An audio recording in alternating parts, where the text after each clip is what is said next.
El don del águila, parte 12. Bueno, sean todos bienvenidos a nuestro espacio habitual. Capítulo 12 de este libro. Pues sin más que deciros, vamos a ello. Parte 12 del audiolibro y capítulo 12. Los no haceres de Silvio Manuel. Don Juan y sus guerreros hicieron una pausa a fin de dar campo a que la mujer nahual y yo pudiéramos cumplir con la regla. Esto es, mantener, engrandecer y conducir a los 8 guerreros a la libertad. Todo parecía perfecto, y sin embargo, algo estaba mal. Las primeras 4 guerreras que don Juan había encontrado eran ensoñadoras, cuando debían haber sido acechadoras. Don Juan no sabía cómo explicar esta anomalía. Solo podía concluir que el poder había puesto a esas mujeres en su camino de tal manera que fue imposible rehusarlas. Sí.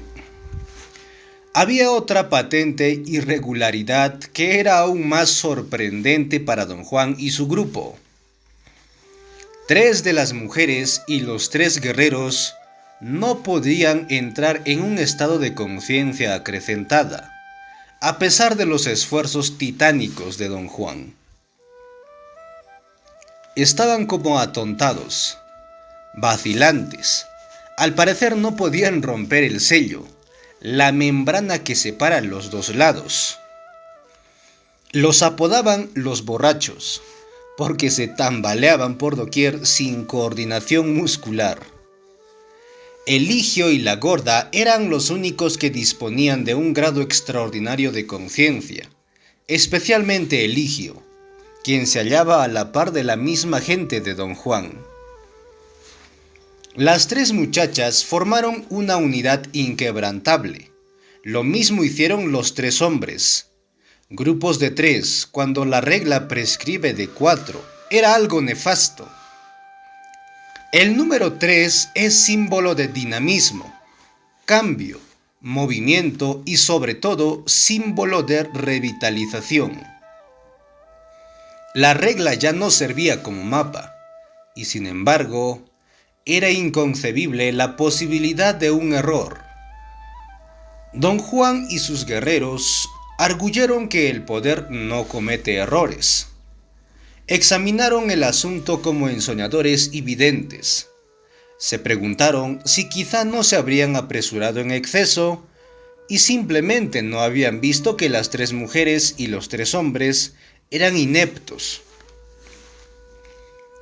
Don Juan me confió que para él había 2 cuestiones pertinentes. Una era el problema pragmático de nuestra presencia entre ellos. La otra era la cuestión de la validez de la regla.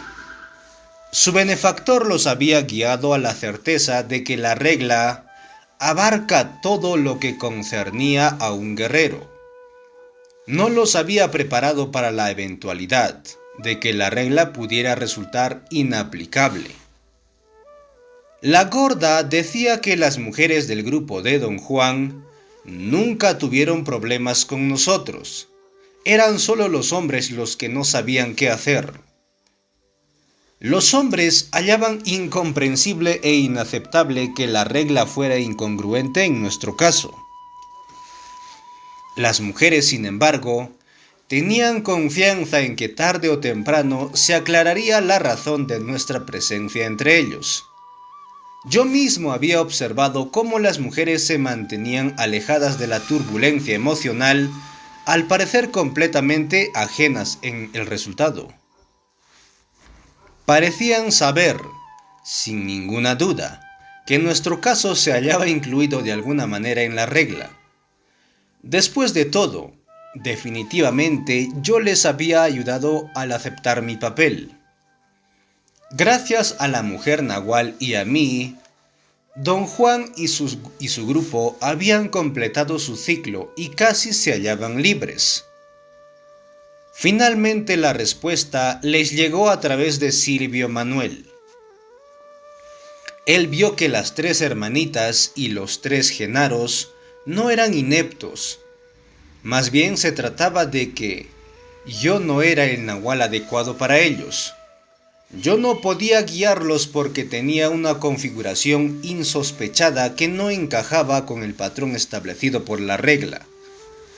Una configuración que don Juan, como vidente, le había pasado desapercibida. Mi cuerpo luminoso daba la apariencia de tener 4 compartimientos cuando en realidad solo había 3.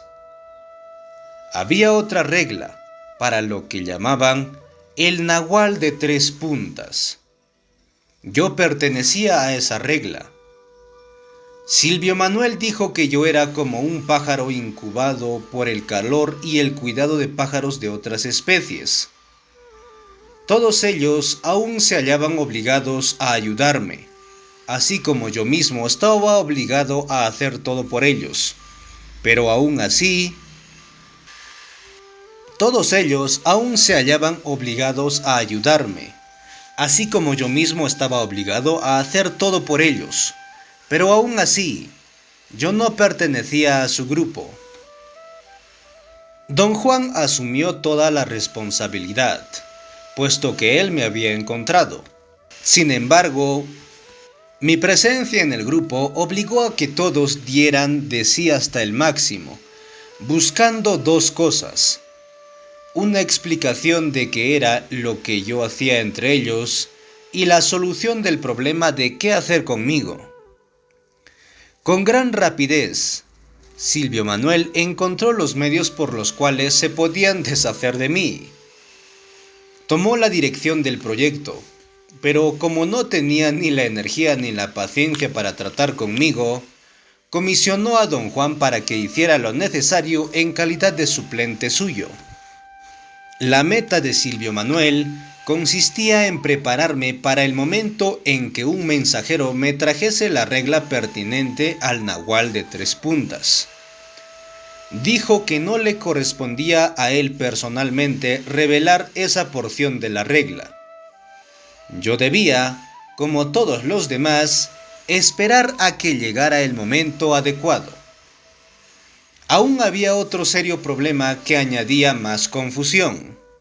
Tenía que ver con la gorda, y a la larga, conmigo.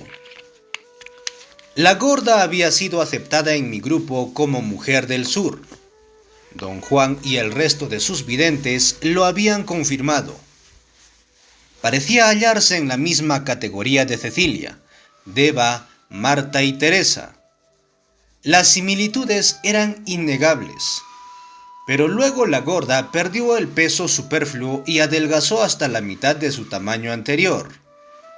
El cambio fue tan radical y profundo que se convirtió en otra persona. Pasó desapercibida durante mucho tiempo, simplemente porque los demás guerreros se hallaban tan preocupados con mis dificultades que no le prestaron atención.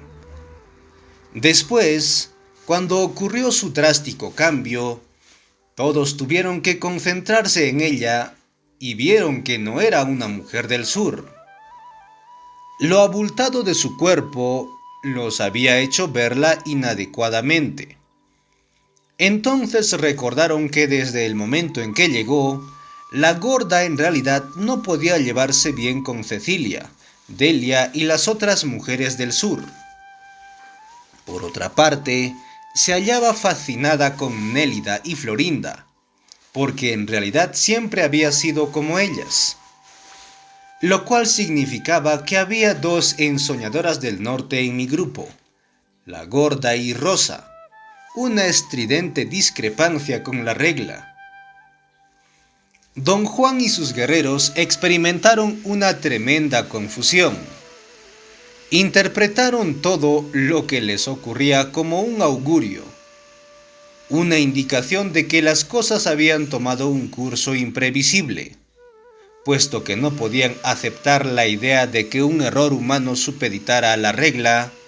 Asumieron que un designio superior los había hecho errar por razones difíciles de discernir, pero que no por eso dejaban de ser reales. Estudiaron el asunto de cómo remediar todo esto, pero antes de que alguno de ellos llegara a una respuesta, una verdadera mujer del sur, Doña Soledad, entró en escena con tal fuerza que les fue imposible rechazarla. De acuerdo con la regla, ella era acechadora.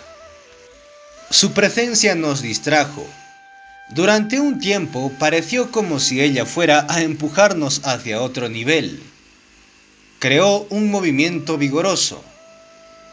Florinda la tomó bajo su mando para instruirla en el arte de acechar, pero todo el beneficio que ella trajo consigo no fue suficiente para remediar una extraña pérdida de energía que yo experimentaba, una languidez que parecía aumentar día a día. Finalmente, Silvio Manuel dijo que en su ensoñar había recibido un plan maestro. Estaba rebosante de alegría y se apresuró a discutir los detalles con don Juan y con los demás guerreros. La mujer nahual fue invitada a las discusiones, pero yo no. Esto me hizo sospechar de que no querían que yo me enterara de lo que Silvio Manuel había descubierto acerca de mí. Les hablé a cada uno de ellos de mis sospechas.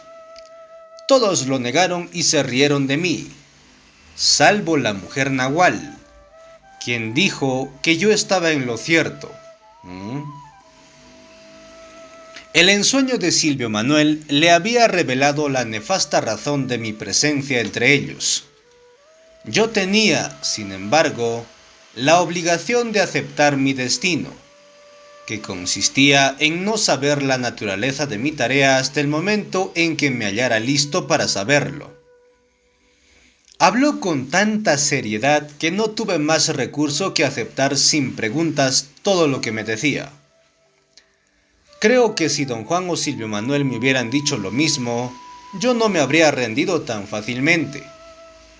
La mujer nahual también me dijo que ella había persistido en que don Juan y los demás me informaran el propósito general de sus acciones, aunque solo fuera para evitar fricciones y rebeldías innecesarias.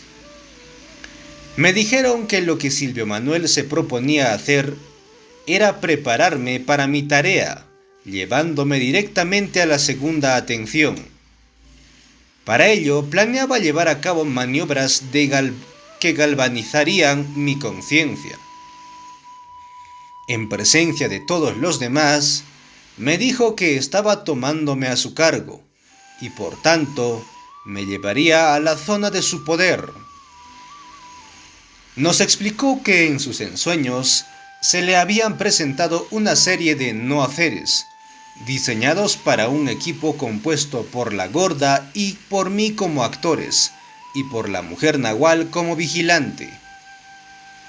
Silvio Manuel solo tenía palabras de admiración cuando se refería a la mujer nahual. Decía que ella era de una clase exclusiva y que podía desempeñarse de igual a igual con él o con cualquier otro de los guerreros del grupo. No tenía experiencia, pero podía manejar su atención como quiera que lo necesitara.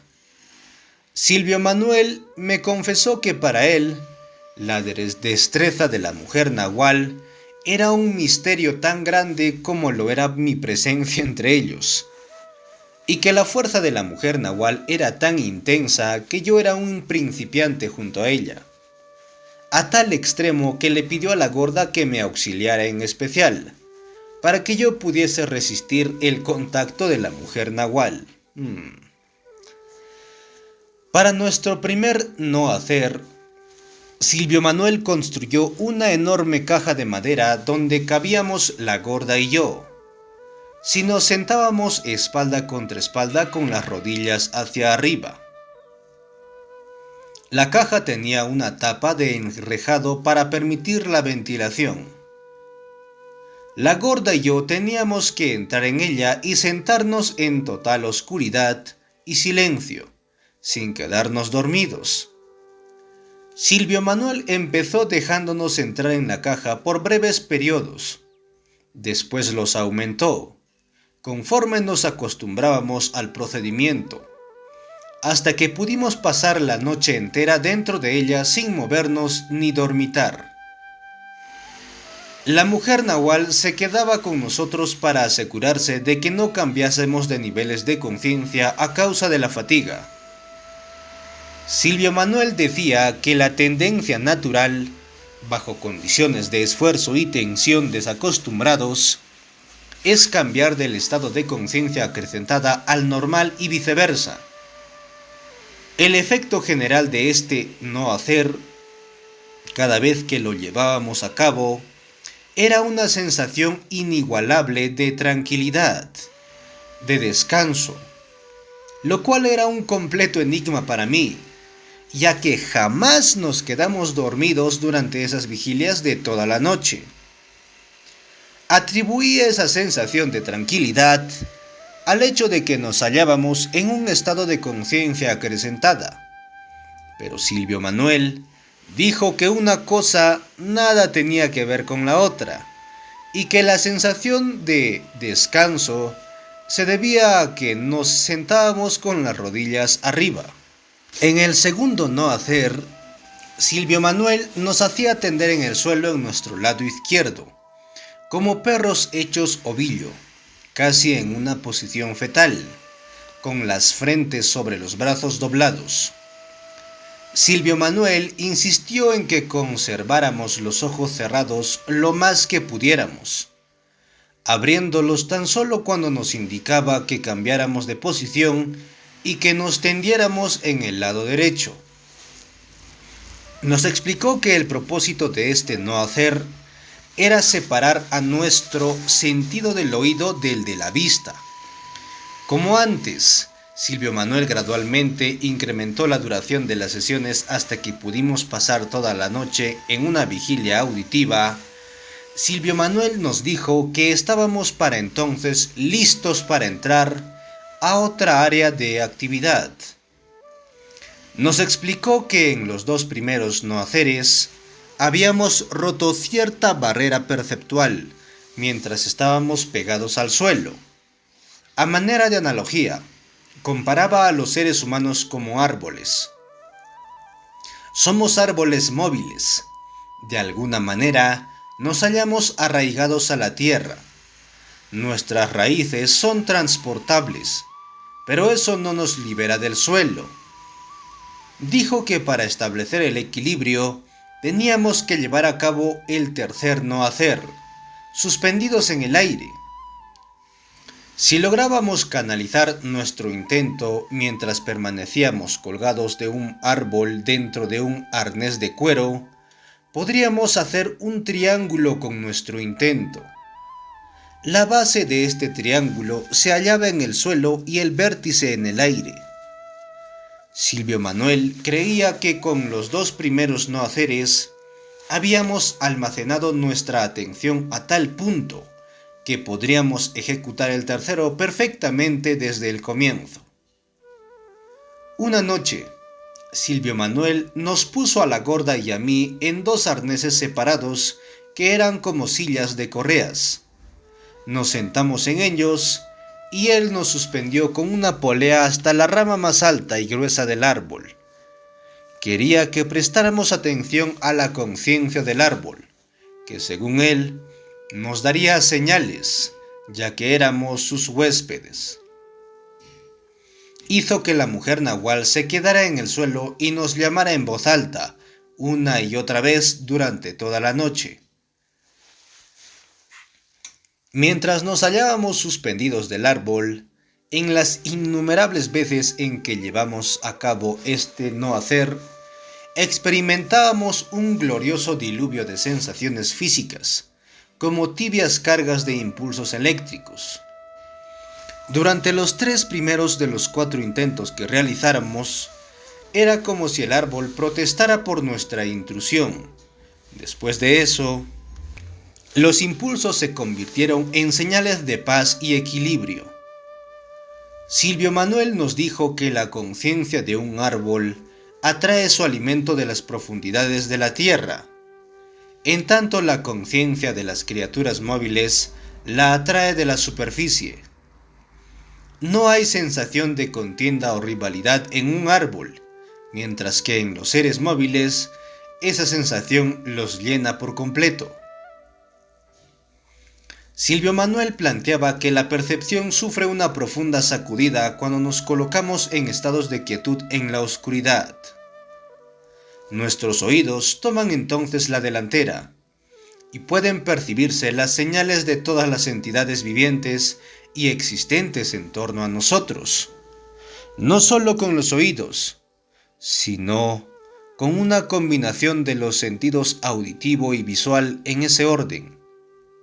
Decía que en la oscuridad, especialmente mientras uno se halla suspendido, los ojos se vuelven subsidiarios de los oídos. La Gorda y yo descubrimos que Silvio Manuel tenía toda la razón. A través del tercer no hacer, Silvio Manuel dio una nueva dimensión a nuestra percepción del mundo que nos rodea. Después nos dijo a la Gorda y a mí que el siguiente grupo de 3 no haceres sería intrínsecamente distinto y más complejo. Estos tenían que ver con el aprendizaje de cómo manipular el otro mundo. Era obligatorio incrementar su efecto, cambiando la hora de acción al crepúsculo matutino o vespertino.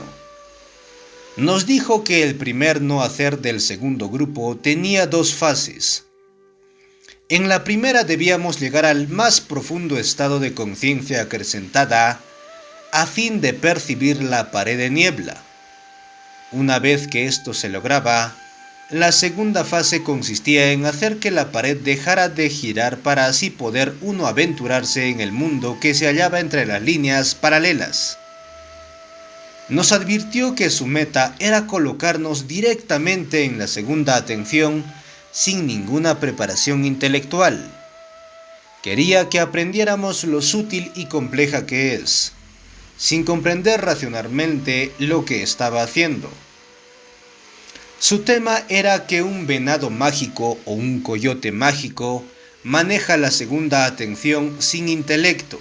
A través de la práctica forzada de viajar al otro lado de la pared de niebla íbamos a sufrir, tarde o temprano, una alteración permanente de nuestro ser total. Y esa alteración nos haría aceptar que el mundo que se halla entre las líneas paralelas es real, porque forma parte de la totalidad del mundo, así como nuestro cuerpo luminoso es parte de la totalidad de nuestro ser. Silvio Manuel también dijo que nos usaba a la Gorda y a mí para explorar la posibilidad de que algún día pudiéramos ayudar a los otros aprendices introduciéndolos en el otro mundo, en cuyo caso ellos acompañarían al Nahual Juan Matus y a su grupo en el viaje definitivo. Razonaba que, puesto que la mujer Nahual debía abandonar este mundo con el Nahual Juan Matus y sus guerreros, los aprendices tenían que seguirla porque ella era su única guía en ausencia de un hombre Nahual. Nos aseguró que la mujer Nahual confiaba en nosotros y que por esa razón supervisaba nuestro trabajo. Silvio Manuel hizo que la Gorda y yo tomáramos asiento en el suelo del área trasera de su casa, donde habíamos llevado a cabo los otros no haceres. No necesitamos la ayuda de don Juan para entrar en nuestro más profundo estado de conciencia acrecentada. Casi en el acto vi la pared de niebla. La Gorda la vio también, pero por más que tratábamos, no podíamos detener la rotación de esta. Cada vez que movía mi cabeza, la pared se desplazaba con ella. La mujer Nahual pudo detenerla y atravesarla sin ayuda de nadie, pero por más esfuerzos que hizo, no logró transportarnos a nosotros dos con ella. Por último, don Juan y Silvio Manuel tuvieron que detener la pared y empujarnos físicamente a través de ella. La sensación que tuve al entrar en esa pared de niebla fue que a mi cuerpo lo torcían como las trenzas de una cuerda. En el otro lado se hallaba el horrible valle desolado, con pequeñas dunas redondas de arena. Había unas nubes amarillas muy bajas en torno a nosotros, pero ningún cielo, ningún horizonte. Bancos de pálido vapor amarillo impedían la visibilidad. Caminar era muy difícil. La presión parecía mucho mayor que aquella a la que mi cuerpo está acostumbrado. La gorda y yo caminamos sin rumbo, pero la mujer nahual parecía saber hacia dónde se dirigía. Mientras más lejos nos íbamos de la pared, más oscuro era todo y más difícil resultaba avanzar. La gorda y yo no pudimos ya seguir caminando erectos. Tuvimos que gatear. Perdí mi fuerza y a la gorda le pasó lo mismo. La mujer nahual tuvo que arrastrarnos para que pudiéramos regresar a la pared y salir de ella. Repetimos ese viaje incontables veces. Las primeras veces, don Juan y Silvio Manuel nos auxiliaban a detener la pared de niebla. Pero después la gorda y yo nos volvimos tan expertos como la mujer nahual. Aprendimos a detener la rotación de la pared. Esto ocurrió de una forma muy natural. En mi caso, en una ocasión advertí que mi intento era la clave. Un aspecto especial de mi intento, porque no se trataba de mi voluntad tal como la conozco. Era un deseo intenso que se concentraba en la parte media de mi cuerpo. Se trataba de una nerviosidad peculiar que me hacía estremecerme y que después se convertía en una fuerza que en realidad no detenía a la pared, pero que hacía que cierta parte de mi cuerpo involuntariamente se volviera 90 grados a la derecha. El resultado era que por un instante tenía dos puntos de vista. Miraba al mundo dividido en dos por la pared de niebla y al mismo tiempo contemplaba directamente un banco de vapor amarillento. Esta última visión ganaba predominancia y algo me jalaba hacia la niebla y más allá de ella. Otra cosa que aprendimos fue a considerar ese lugar como algo real. Nuestros viajes se transformaron para nosotros en algo tan concreto como una excursión a las montañas o un viaje por mar en un bote de vela. El valle desierto con promontorios que semejaban dunas de arena, para nosotros eran tan real como cualquier parte del mundo. La gorda y yo teníamos la sensación de que los tres pasábamos una eternidad en ese mundo que se halla entre las líneas paralelas, y sin embargo, no podíamos recordar qué era lo que realmente acontecía allí. Solo podíamos recordar los aterradores que eran los momentos cuando teníamos que salir de ese mundo para retornar al de la vida de todos los días. Siempre eran momentos de tremenda angustia e inseguridad. Don Juan y todos sus guerreros siguieron nuestros empeños con gran curiosidad. Solamente Eligio siempre se hallaba extrañamente ausente de todas nuestras actividades. Aunque era un guerrero insuperable, que solo se podía comparar con los guerreros del grupo de Don Juan, nunca tomó parte en nuestras luchas, ni nos auxilió de ninguna manera. La gorda decía que Eligio había logrado adherirse a Emilito, y así directamente al nahual Juan Matus. Nunca fue parte de nuestro problema porque él podía trasladarse a la segunda atención en un abrir y cerrar de ojos. Para él, viajar a los confines de la segunda atención era tan fácil como sacudir los dedos. La gorda me hizo recordar el día en que los insólitos talentos de Eligio le permitieron descubrir que yo no era el hombre indicado para ellos, mucho antes de que cualquier otro tuviera la menor sospecha de la verdad. Me hallaba sentado bajo una ramada detrás de la casa de Vicente, cuando Emilito y Eligio repentinamente aparecieron. Todos estaban acostumbrados a que Emilito se ausentara durante largos periodos de tiempo. Cuando volvía a aparecer, todos daban por cierto que había vuelto de un viaje. Nadie le formulaba preguntas. Él hacía una relación de sus descubrimientos primero a don Juan y después a todo aquel que quisiera escucharlo. En ese día era como si Emilito y Eligio simplemente hubieran entrado en la casa por la puerta trasera. Emilito se hallaba tan efervescente como siempre. Eligio, en su acostumbrada condición silenciosa y sombría. Yo siempre pensé, cuando los dos se encontraban juntos, que la exquisita personalidad de Emilito abrumaba a Eligio y lo hacía aún más taciturno. Emilito entró a la casa a buscar a don Juan, y Eligio me abrazó sonriente. Fue a mi lado, puso su brazo sobre mis hombros y colocó su boca junto a mi oído para susurrarme que había roto el sello de las líneas paralelas y había entrado en algo que Emilito llamaba la gloria. Eligio continuó explicándome ciertas cosas acerca de la gloria, que yo no pude comprender. Era como si mi mente solo se pudiera concentrar en la periferia de ese evento.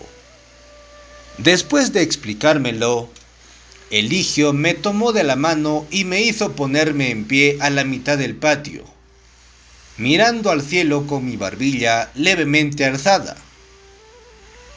Se hallaba a mi derecha, de pie junto a mí en la misma posición. Me dijo que aflojara todos los músculos y que me dejara caer atrás, jalado por la pesadez de la tapa de mi cabeza. Algo me atrapó por detrás y me jaló hacia abajo. Había un abismo y me caí dentro de él. Súbitamente me hallaba en el valle desolado, con promontorios que semejaban dunas. Eligio me urgió a seguirlo. Me dijo que el borde de la gloria se hallaba al otro lado de las colinas. Caminé con él hasta que ya no pude moverme más. Él corría delante de mí sin ningún esfuerzo, como si estuviera hecho de aire. Se detuvo en la cumbre de un gran promontorio y señaló más allá. Corrió hacia mí y me suplicó que me arrastrara hasta la cima de esa colina, que era, según dijo, el borde de la gloria.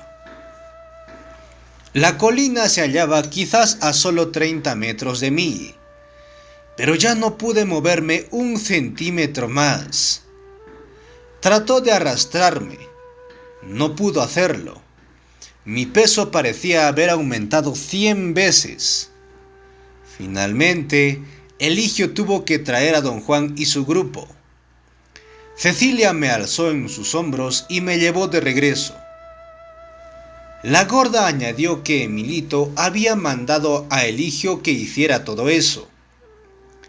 Emilito procedía de acuerdo con la regla. Mi propio había viajado a la gloria. Le era obligatorio mostrármela. Pude recordar el anhelo en el rostro de Eligio y el fervor con el que me urgía a hacer un último esfuerzo para que presenciara la gloria. También pude recordar su tristeza y desilusión cuando fracasé. Nunca volvió a hablarme. La gorda y yo nos hallábamos tan inmersos en nuestros viajes al otro lado de la pared de niebla que habíamos olvidado que era tiempo de emprender el siguiente no hacer de la serie. Silvio Manuel Nos dijo que este podría ser devastador y que consistía en cruzar las líneas paralelas con las 3 hermanitas y los 3 genaros, directamente hacia la entrada del mundo de la conciencia total.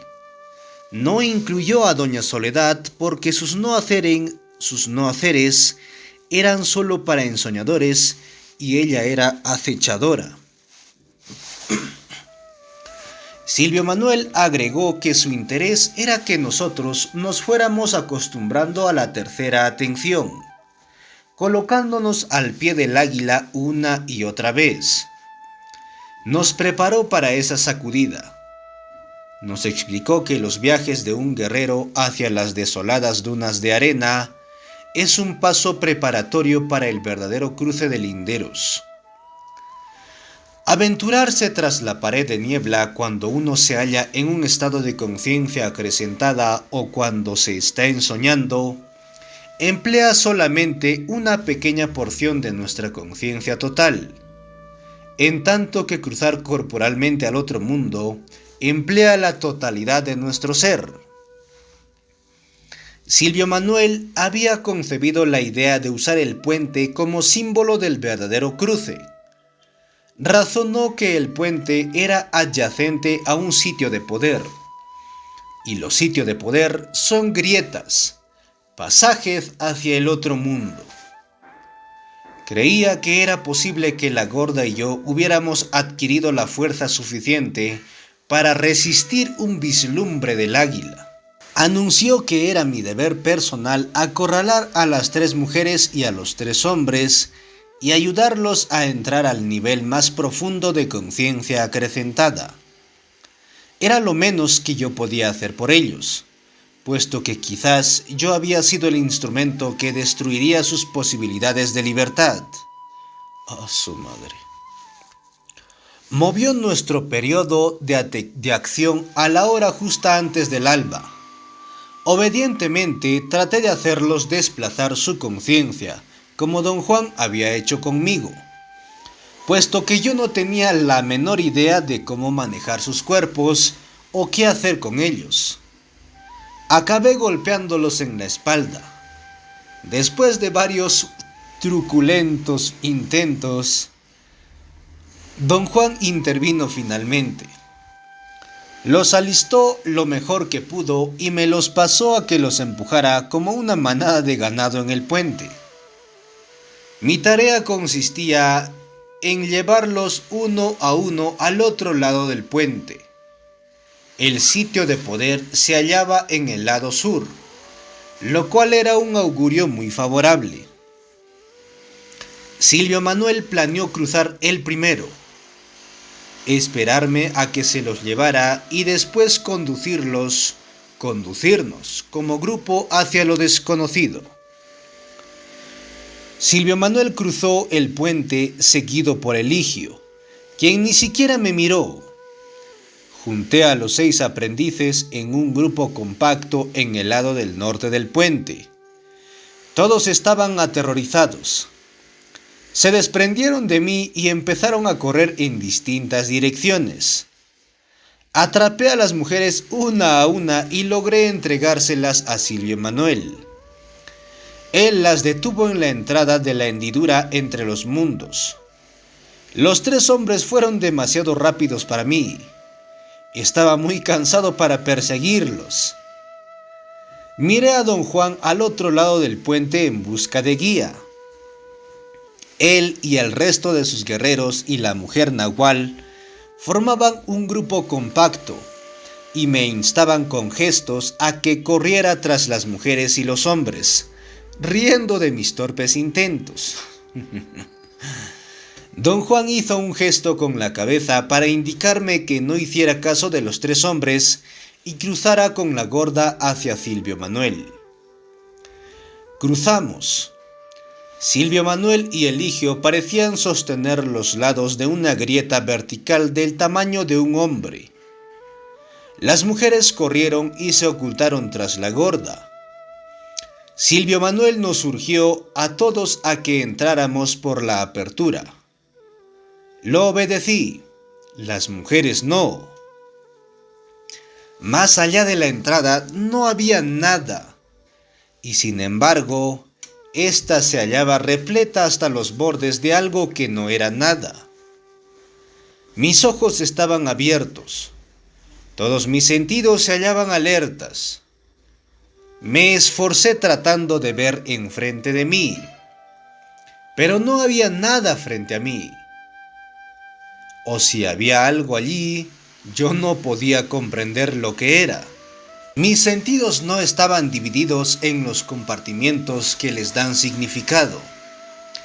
Todo me llegó de golpe, o más bien la nada llegó a mí. Sentí que mi cuerpo era despedazado. Una fuerza desde mi interior empujaba hacia afuera.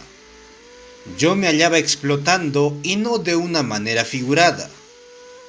De súbito sentí que una mano humana me sacaba de allí antes de ser desintegrado. La mujer nahual había cruzado para salvarme. Eligio no había podido moverse porque estaba sosteniendo la apertura, y Silvio Manuel tenía sujeta a las 4 mujeres del cabello, 2 en cada mano, listo para echarlas dentro. Supongo que todo el evento debió de transcurrir cuando menos en un cuarto de hora, pero en ese momento nunca se me ocurrió preocuparme por la gente que pudiera estar cerca del puente. De alguna manera, el tiempo parecía haberse suspendido, de la misma forma como pareció suspenderse cuando regresamos al puente en nuestro viaje a la Ciudad de México. Silvio Manuel dijo que aunque el atentado de cruzar pareció ser un fracaso, fue un éxito absoluto. Las 4 mujeres sí vieron la apertura y a través de ella el otro mundo. Y lo que yo experimenté allí fue una verdadera sensación de la muerte. No hay nada primoroso o pacífico en la muerte, dijo, porque el verdadero terror comienza al morir. Con esa incalculable fuerza que sentiste allí, el águila te exprimirá todos y cada uno de los aleteos de conciencia que has llegado a tener. Después, Silvio Manuel nos preparó a la gorda y a mí para otro intento. Nos explicó que los sitios de poder en realidad eran agujeros en una especie de palo que evita que el mundo pierda su forma. Un sitio de poder es utilizado cuando uno ha congregado suficiente fuerza en la segunda atención. Nos dijo que la clave para resistir la presencia del águila era la potencia del intento de uno. Sin intento no había nada. Me dijo que yo debía entender, puesto que yo era el único que había puesto el pie en el otro mundo, que lo que casi me había matado era mi incapacidad para cambiar mi intento. Sin embargo, él estaba confiado en que con una práctica forzada, todos nosotros llegaríamos a alargar nuestro intento. Pero no podía explicar lo que era el intento. Bromeó diciendo que solo el nahual Juan Matus podría explicarlo, pero no andaba por allí. Esas brujas.